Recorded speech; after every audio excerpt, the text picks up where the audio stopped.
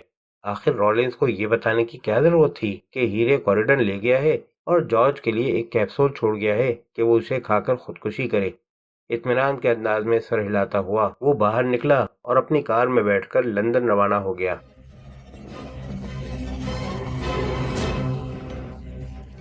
کوریڈن اپنا بیگ بند کر رہا تھا کہ دروازے پر دستک سنائی دی۔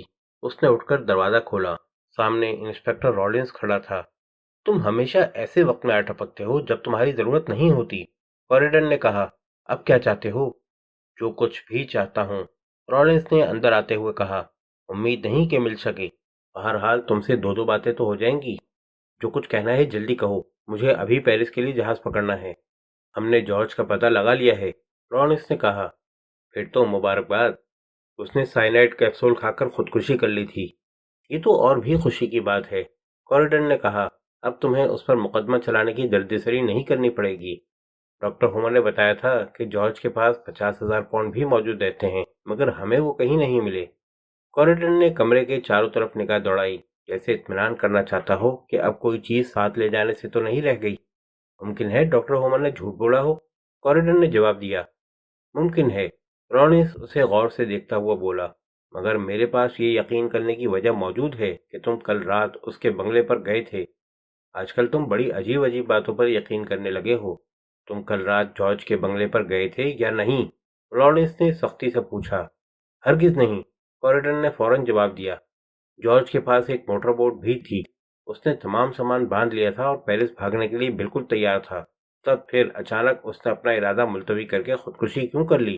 رولنس نے کہا۔ مجھے کیا معلوم، کوریڈن بولا۔ ممکن ہے اسے پیرس کے کھانے پسند نہ ہو، ممکن ہے اس کا ضمیر اسے ملامت کر رہا ہو، یا پھر ہو سکتا ہے کہ وہ اپنے آباء و اجداد کی روحوں سے ملاقات کرنا چاہتا ہو۔ یا اگر کوئی اس کی 50,000 پاؤنڈ کی دولت چھین کر لے گیا ہو، لارنس نے کہا، تب ممکن ہے کہ اسے خودکشی کے علاوہ پولیس سے بچنے کا کوئی راستہ دکھائی نہ دیا ہو، اور میرا خیال یہی ہے کہ کوئی اس کی دولت اس سے چھین کر لے گیا تھا۔ پھر تو جارج بہت ہی لاپرواہ قسم کا آدمی تھا، کوریڈن نے کہا اور گھڑی دیکھ کر بولا، اچھا دوست، اب میں زیادہ دیر نہیں ٹھہر سکتا۔ اگر میں تمہارے بیگ کی تلاشی لوں تو کیا تمہیں اعتراض ہوگا؟ اچانک رولنس نے کہا، میرا خیال ہے کہ جارج سے 50,000 پاؤنڈ چھین کر لانے والا تمہارے علاوہ اور کوئی نہیں ہے۔ بڑے شوق سے کوریڈن چہک کر بولا، بشرطے کہ تمہارے پاس تلاشی کا وارنٹ ہو۔ وارنٹ میرے پاس نہیں ہے، رولنس نے کہا، لیکن اتنا تعاون تو تم پولیس سے کر سکتے ہو۔ جتنا تعاون میں کر سکتا تھا پہلے ہی کر چکا، کوریڈن نے جواب دیا۔ اس کے علاوہ اگر میں نے واقعی رقم لی ہوتی تو کیا میں تمہیں اتنا احمق نظر آتا ہوں کہ اسے اس طرح بیگ میں اپنے ساتھ لیے پھرتا؟ کم سے کم اتنی ذہانت کی توقع تو تم مجھ سے کر سکتے ہو۔ تو تم اعتراف کرتے ہو کہ رقم تمہارے پاس ہے؟ رولنس جلدی سے بولا، میں نے ہی کب کہا؟ میں تو یہ کہہ رہا تھا کہ اگر میرے پاس ہوتی تب۔ کوریڈر نے ہنس کر جواب دیا، تم بہت جلدی نتیجہ اخذ کر لیا کرتے ہو، پولیس والوں میں یہ عادت بہت بری ہوتی ہے۔ خیر کوئی بات نہیں، رولنس نے کہا، یہاں نہیں تو کسٹم آفس میں صحیح، میں نے تمہارے استقبال کے لیے کئی ہوشیار آدمیوں کو متعین کر دیا ہے، وہ تمہاری کھال تک میں سے جھانک کر دیکھ لیں گے۔ دیکھنے دو، کوریڈر نے جواب دیا، میں نے ابھی ابھی غسل کیا ہے، پھر میرے پاس کوئی ایسی چیز بھی نہیں ہے جسے دکھاتے ہوئے مجھے شرم آئے۔ اچھا اب خدا حافظ کہنے کی اجازت دو، مجھے امید نہیں کہ 3-4 سال تک تم سے ملاقات ہو سکے گی۔ بہرحال جب تک میں ملک سے باہر ہوں تم اپنے آپ کو کسی مصیبت میں نہ پھنسا لینا۔ کوریڈن نے سامان اٹھا کر باہر لے جا کر رکھا، رولنس اس کے ساتھ ہی تھا۔ میں اب اس چوہے دان کو ہمیشہ کے لیے چھوڑ رہا ہوں۔ کوریڈن نے تالا بند کرتے ہوئے اپنے کمرے کی طرف اشارہ کیا، اور امید ہے کہ جب واپس آؤں گا تو اتنی دولت کما کر ساتھ لا سکوں گا کہ دوبارہ ایسے چوہے دان میں نہ رہنا پڑے۔ تم ابھی تک پیرس نہیں پہنچے ہو، رولنس نے کہا، میں تو یہ توقع کر رہا ہوں کہ زیادہ نہیں تو 2-4 سال کے لیے ہی سرکاری مہمان خانے میں تمہارے قیام کا بندوبست کرا دوں۔ تمہاری باتیں سن کر شبہ ہوتا ہے کہ شاید آج کل افیم کھانا شروع کر دی ہے، کوریڈن نے کہا، اور سرخ ہوتے ہوئے رولنس کا کندھا تھپ تھپاتے ہوئے اپنی کار میں بیٹھ گیا۔ سامان اس نے پہلے ہی رکھ لیا تھا۔ کسٹم آفس پر اسپیشل برانچ کے 3 ماہر جاسوس کوریڈن کے منتظر تھے۔ اس نے مسکرا کر ان کا استقبال کیا، اور اگرچہ تینوں جاسوسوں نے کوریڈن کے سامان اور اس کے کپڑوں کی اچھی طرح تلاشی لی، مگر کوئی ایک چیز بھی برآمد نہیں کر سکے۔ مگر جب ہوائی جہاز میں بیٹھ کر کوریڈن نے ہاتھ ہلا کر الوداع کہا تو یقین نہ آنے کے باوجود وہ اپنے دل میں یہی سوچ رہے تھے کہ وہ کسی نہ کسی طرح انہیں بے وقوف بنا کر 50,000 پاؤنڈ لے جانے میں کامیاب ہو گیا ہے۔ پیرس کے کسٹم آفس میں بھی کوریڈن کو ایک مرتبہ پھر اپنی اور اپنے سامان کی بڑی باریک بینی سے تلاشی دینی پڑی، اور کوریڈن کو اس وقت تک اپنی خوش نصیبی پر اطمینان نہیں ہوا جب تک وہ پیرس کے کسٹم ہاؤس سے نکل کر ہوٹل جانے کے لیے روانہ نہیں ہو گیا۔ پیرس کی پولیس نے کہیں زیادہ سختی سے اس کی تلاشی لی تھی۔ جب اس کی تلاشی لی جا رہی تھی تو اس نے دزدیدہ نگاہوں سے لورین فیلاک کو ہوائی جہاز سے اتر کر باہر جاتے ہوئے دیکھا۔ لورین کسی دقت کے بغیر کسٹم سے اپنا سامان چیک کرا کے باہر نکل گئی تھی، اور آپ ہی آپ کوریڈن کے چہرے پر ایک ایسی فاتحانہ مسکراہٹ دوڑ گئی کہ اس کی تلاشی لینے والے بھی سمجھ گئے کہ وہ اس کے ساتھ اپنا وقت ضائع کر رہے ہیں۔ یہ اس کے کوئی آدھے گھنٹے بعد کی بات ہے کہ کوریڈن کی ٹیکسی ایک عالیشان ہوٹل کے صدر دروازے پر ٹھہری۔ اس نے اتر کر کرایہ ادا کیا، اندر ہوٹل کلرک سے مس ویڈاک کے بارے میں دریافت کیا۔ پتہ چلا کہ مس ویڈاک ہوٹل میں آ گئی ہیں اور اب بے چینی سے کوریڈن کی منتظر ہیں۔ دوسری منزل پر دستک کے جواب میں دروازہ کھولنے والی خود لورین ہی تھی۔ کوئی پریشانی تو نہیں ہوئی؟ کوریڈن نے کمرے میں داخل ہوتے ہوئے پوچھا۔ اتنی سی بھی نہیں، لورین خوش ہو کر بولی، وہ سب لوگ تمہارے خیال میں اتنے گھبرائے ہوئے تھے کہ کسی اور مسافر کی طرف توجہ دینے کی ضرورت ہی نہیں سمجھی۔ 5 منٹ کی مہلت دو، ابھی نکال کر لائے دیتی ہوں۔ کوئی جلدی نہیں ہے، کوریڈن نے کہا اور غور سے لورین کی طرف دیکھا۔ وہ اس وقت ضرورت سے زیادہ حسین لگ رہی تھی۔ اس میں سے 25,000 کی رقم تمہاری بھی ہے، میں سمجھتا ہوں کہ اس رقم سے تم اپنی نئی زندگی شروع کر سکتی ہو۔ مجھے خطرہ تھا کہ تم یہی کہو گے، لورین نے کہا۔ کیا تم یہاں سے علیحدہ ہو جانا چاہتے ہو؟ ہاں، کوریڈن نے جواب دیا، مگر تمہیں افسوس کرنے کی ضرورت نہیں ہے، پیرس میں تمہیں ہزاروں قدردان ملیں گے۔ کیا ہم ایک ہفتہ بھی ساتھ نہیں گزار سکتے؟ لورین نے پوچھا۔